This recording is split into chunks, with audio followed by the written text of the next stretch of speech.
ఈ ఆంధ్ర రాష్ట్ర ప్రజల మీద ఈ కూటమి ప్రభుత్వం వేసిన విద్యుత్ భారాన్ని వెంటనే వెనక్కి తీసుకోవాలని చెప్పి ప్రజల పక్షాన ఈరోజు మేము పోరాడుతూ ఆందోళన చేస్తూ మరి విద్యుత్ శాఖాధికారికి వారి వారి నియోజకవర్గాల్లో వారి వారి ప్రజల కోసం ప్రజాప్రతినిధులుగా పనిచేసిన మేమందరం కూడా ఈరోజు రావటం జరిగింది.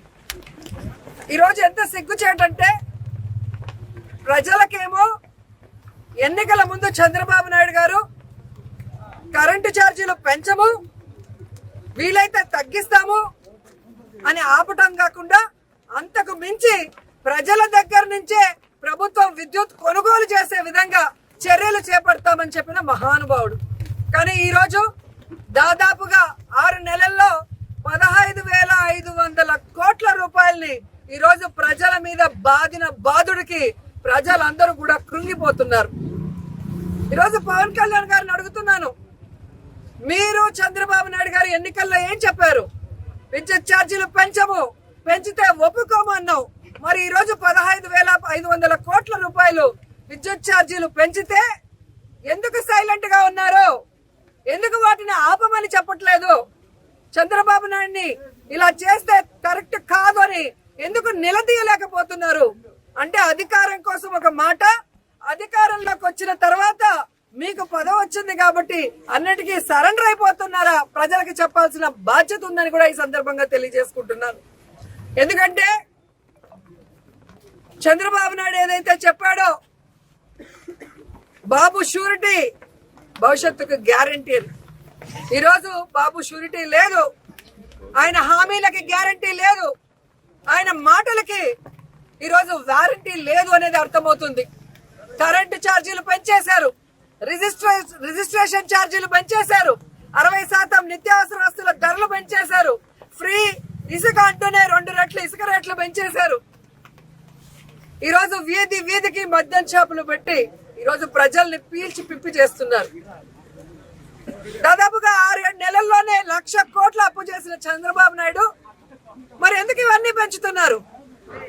ఒక అమ్మఒడి ఇవ్వలేడు, ఫీజు రియంబర్స్మెంట్ ఇవ్వలేడు, రైతు భరోసా ఇవ్వలేడు, విద్యా దీవెన ఇవ్వలేడు, వసతి దీవెన ఇవ్వలేడు, 0 వడ్డీకి రుణాలు ఇవ్వలేడు. కానీ ఆ 1,00,000 కోట్ల రూపాయల్ని ఏం చేశాడో చెప్పడు. ఆ 1,00,000 కోట్ల రూపాయలతో కనీసం ప్రజల మీద పడ్డ ఈ విద్యుత్ భారాన్నైనా ప్రభుత్వం ఎందుకు మోయటం లేదని అడుగుతున్నాను. మొన్ననే మనం చూసాం, సిగ్గు లేకుండా ప్రజల డబ్బుతో 3,200 రూపాయలు ఒక్కొక్క ప్లేట్ అని చెప్పి ఎలా కోట్ల రూపాయలు మింగేశారో చూసాం. అలాంటి డబ్బులు ఈ ప్రజల మీద విద్యుత్ భారం పడకుండా ఎందుకు మీరు ఉపయోగించడం లేదని నేను అడుగుతున్నా. అలాగే చంద్రబాబు నాయుడు, లోకేష్ బాబు, పవన్ కళ్యాణ్ బాబులు స్పెషల్ ఫ్లైట్ వేసుకొని ప్రజల డబ్బులు దుర్వినియోగం చేస్తుంటే ఆ దుర్వినియోగం ఎందుకు చేస్తున్నారు? ఆ డబ్బులు కనీసం ప్రజల మీద ఈ విద్యుత్ భారం పడకుండా ఉండేందుకు ఉపయోగించవచ్చు కదా అని డిమాండ్ చేస్తున్నాం. ఈరోజు తెలుగుదేశం వాళ్ళకి ఒక ఫ్యాషన్ అయిపోయింది. ఒక రేప్ జరిగినా, ఒక విద్యుత్ ఛార్జీలు పెరిగినా, ఒక నిత్యావసర ధరలు పెరిగినా, లేదా ఏది జరిగినా రాష్ట్రంలో జగన్మోహన్ రెడ్డి గారి వల్లే జరిగింది అని చెప్పడం ఫ్యాషన్ అయిపోయింది. అసలు అధికారంలో ముఖ్యమంత్రిగా ఉన్నది జగన్మోహన్ రెడ్డి గారా, చంద్రబాబు నాయుడు గారా అని నేను అడుగుతున్నాను. ఈ రోజు మీరు చూస్తే ఏ విధంగా చంద్రబాబు నాయుడు పార్టీలో 164 మంది ఉన్నామని చెప్పుకుంటున్నారు కూటమి ప్రభుత్వం. మరి ఈ 164 మందిని అడుగుతున్నా, మీరు అధికారంలో రావడానికి విద్యుత్ ఛార్జీలు పెంచము, తగ్గిస్తాము, అవసరమైతే ప్రజల దగ్గరే ఆ విద్యుత్ కొనుగోలు చేసే విధంగా చేస్తామని ఇంటింటికి వెళ్లి చెప్పారు కదా.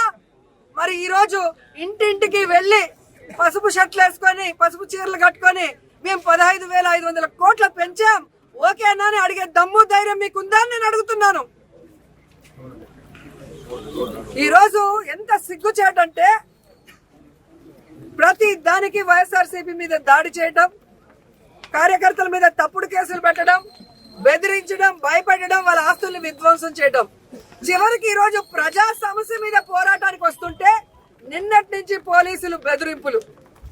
మాకు పైనుంచి ఫోన్ వచ్చింది, మాకు ప్రెషర్ ఉంది, మీరు ర్యాలీలు చేయకూడదు, మీరు ధర్నాలు చేయకూడదు అంటారు.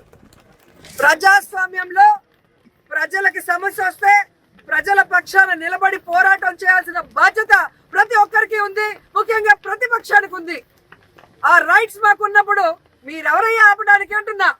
అంతగా మేము రోడ్ల మీదకి రాకూడదని మీరు అనుకుంటే విద్యుత్ ఛార్జీలు వెంటనే తీసేయండి. ఏవైతే పెంచారో 15,500 కోట్లు వెనక్కి తీసుకోండి. రిజిస్ట్రేషన్ ఛార్జీలు ఈరోజు భయపడి మీరు పోస్ట్ పోన్ చేశారు. వాటి పోస్ట్ పోన్ కాదు, క్యాన్సిల్ చేయండి అని కూడా తెలియజేస్తున్నాను. అలాగే నిత్యావసర వస్తువుల ధరలు తగ్గించండి. ప్రజలకు మీరు ఏమైతే హామీలు ఇచ్చారో సూపర్ 6 అవన్నీ చేయండి. అప్పుడు మేము రోడ్ల మీదకి రాము, ధర్నాలు చేయము. మీరు చేతిలో వైకుంఠం, అరచేతిలో వైకుంఠం లాగా ఎన్నికల ముందు ఒకటి చూపిస్తారు, ఎన్నికలు అయ్యాక ప్రజలకు నరకం చూపిస్తారు. ఈరోజు మీకు ఓటేసినందుకు ఈ రాష్ట్రాల్లో ప్రతి ఒక్కరిని కాటేయడమే పనిగా పెట్టుకున్నారు. మీరు ఎవరు బాగున్నారండి? యువతని మోసం, విద్యార్థుల్ని మోసం, ఉద్యోగస్తుల్ని మోసం, రైతుల్ని మోసం, అందరినీ మోసం చేయడం తప్ప ఏం చేస్తుంది ఈ కూటమి ప్రభుత్వం 7 నెలలుగా నేను అడుగుతున్నా. సో ఈ రోజు మేము ప్రజల తరఫున మీరు అన్యాయంగా మోపిన ఈ 15,500 కోట్ల బాధుడిని వెంటనే ఉపసంహరించుకోవాలి, వెనక్కి తీసుకోవాలని డిమాండ్ చేస్తూ వైఎస్ఆర్సీపీ పార్టీ ప్రజల పక్షాన నిలబడి ఈ రోజు పోరాటం చేస్తుంది. మీరు వెనక్కు తీసుకునేంత వరకు ఈ పోరాటం ఆగదని కూడా మీకు తెలియజేసుకుంటూ, ప్రజల మీద, కార్యకర్తల మీద తప్పుడు కేసులు పెడుతుంటే చూస్తూ ఊరుకోము. ఖచ్చితంగా అఫీషియల్స్ రూల్స్ కు విరుద్ధంగా పనిచేస్తే ప్రైవేట్ కేసులు వేసి మిమ్మల్ని కోర్టు చుట్టూ తిప్పిస్తామని